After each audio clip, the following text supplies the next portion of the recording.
Hello, guys. So, I've been thinking about the law of attraction, and I've also been thinking about the heavier topics, which is slavery. And I wanted to think about how does that connect.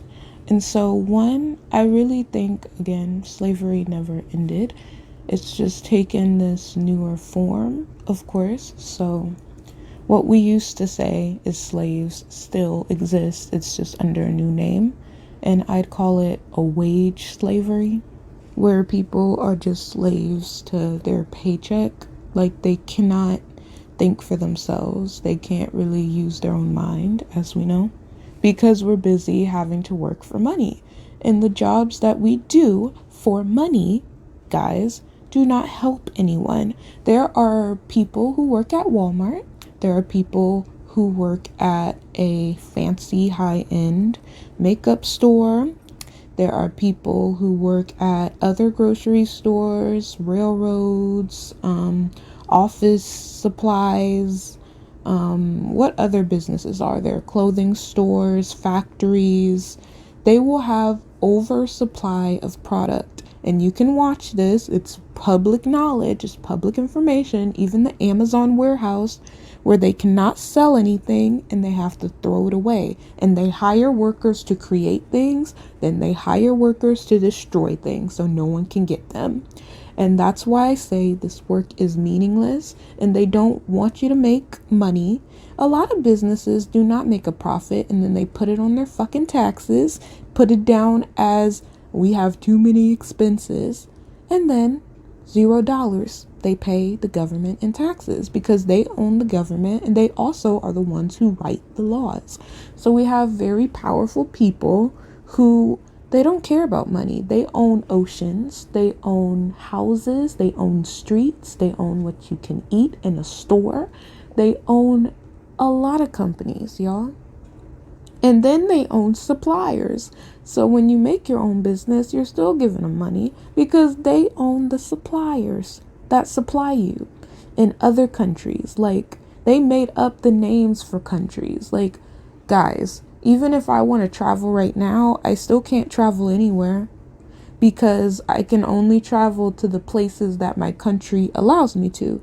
That's why there's different passports that let people travel to different places, because they make agreements with these countries and they don't want you just going anywhere. And there's a lot I could say about that, but that's one gist.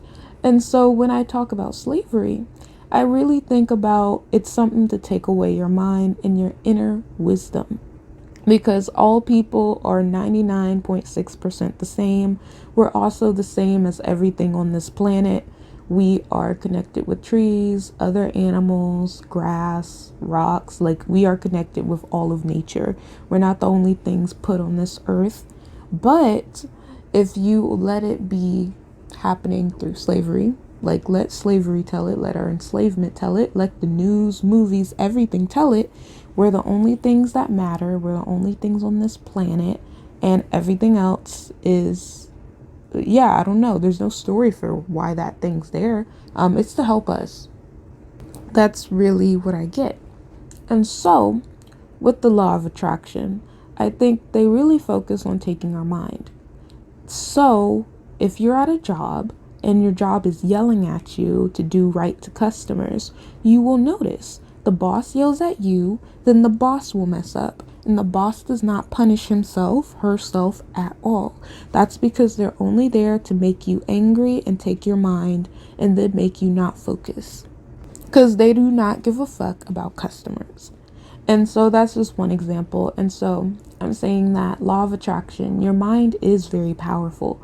And when the law of attraction things come out and you see DVDs and such and movies and YouTube documentaries, they're always selfish ideas. So one, we have a government that's bent off of taking our minds. Then two, they'll put out law of attraction is good, but only to tell you how to work harder, only to tell you, oh, get your dream husband, oh, get your dream car, oh, get your dream house, and don't manifest for anyone else. But you can manifest for men, you can manifest for women, you can manifest for these people to like you.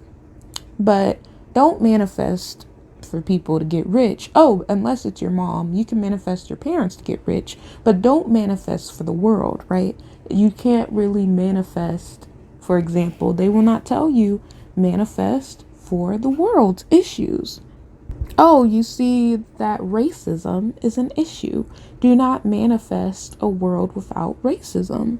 Oh, end world hunger. Do not manifest to end world hunger. Like, manifest, but only for selfish things. And then I hear even manifesting doesn't work with money because money isn't natural. So you can ask the universe for it, but the universe doesn't understand that. And then I hear like it get complicated, like, oh, you ain't doing it right because you're not using words. And then I hear, well, the universe doesn't operate off of words. It's only your belief.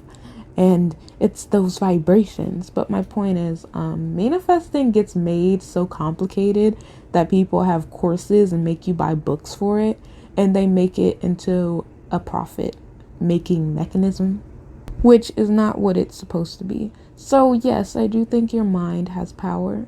Yes, I think with all the effort they do to take your mind, it shows that, yeah, we have power. As well, when we think about helping the world and other people, and we envision it and we believe it's already done, that works. So that's what I think about it. And I do think like a lot of suffering can be a manifestation because they put into a lot of effort. They put in a lot of effort to scare you. They put a lot of effort to make you think the world is ending, and then you keep repeating it, and you do start living in a cycle of the world is ending. And I think that we should manifest and think positively and not really trust that everything's bad, and start thinking for the good of the world, not only ourselves, not only our small circle of family, not only the small circle of even friends. Like, think for everyone's benefit. Like, just think equal. We are all equal, and we are so equal that equal don't even exist anymore, because for equal to exist there must be an unequal, but there is none of that. So we are so equal, we don't even need the word equal, because everyone is treated so much the same, right? And we are so equal that everyone gets fed and they don't have to grow their own food. We are so equal that land is free and everyone has access to it. Like, start manifesting in that way. It sounds crazy, because we're taught to, oh, let's own our own house, but that's thinking very tiny. Let's have a good business that is still thinking tiny. How about you manifest not having people left behind? No one left behind, literally. That's it. Manifest a good environment for the world, Manifest that the world is happy, animals are thriving, plant species are thriving and happy. We have clear, purified water that is drinkable for all that live on the planet, not just humans, right? Not just the chosen ones, just because, oh, well, you live in this country, so of course you're going to have access to this thing. Start manifesting an end to stuff that you don't like around you that's happening to people. Like, only go for the positive. And you can do this. You can manifest for other people, so why not manifest for the entire world to be equal and everyone to have things without struggling, and we live in harmony. Manifest for peace and stuff like that. I know. That's all I gotta say, and I know it sounds different, but manifesting is more than you just saying, I am successful, I am safe, when we know that's hard to say because we don't feel successful and we do not feel safe. And it's not your fault when you feel unsafe and unsuccessful, because there's a lot of TV and media and people who literally step up to your face and make that true by saying, oh, you ain't nothing, this is a competition, you can't compete.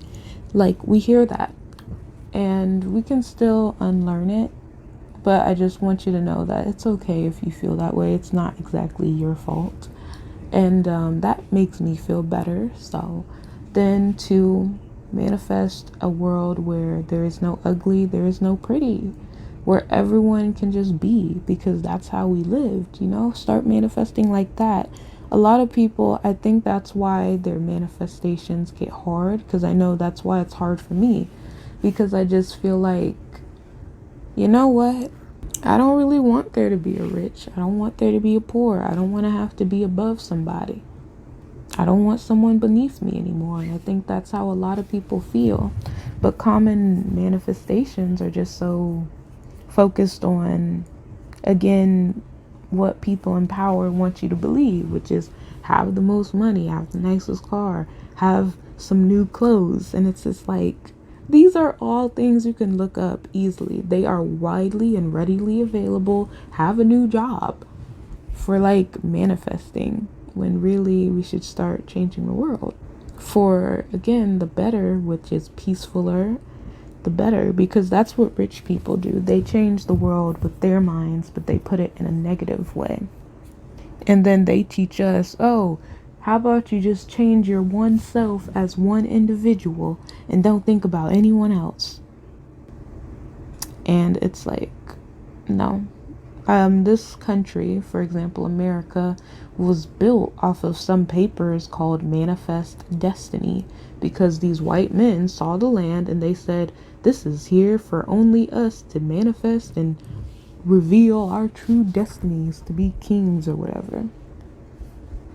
How about you flip it, Instead of just saying this world is mine for me to control, we say this world is everyone's. Land goes back to the original owners and everybody can live in harmony.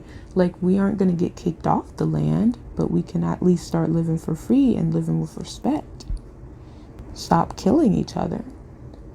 So I think that's it, because of course, people are here and there do need to be changes, but we can always live together and respect one another, and we don't need to act as crazy as our world makes it seem, because again, they just program us to think a certain way. And so, yeah, now I'm rambling, but that's all I gotta say about the law of attraction. Thanks for listening.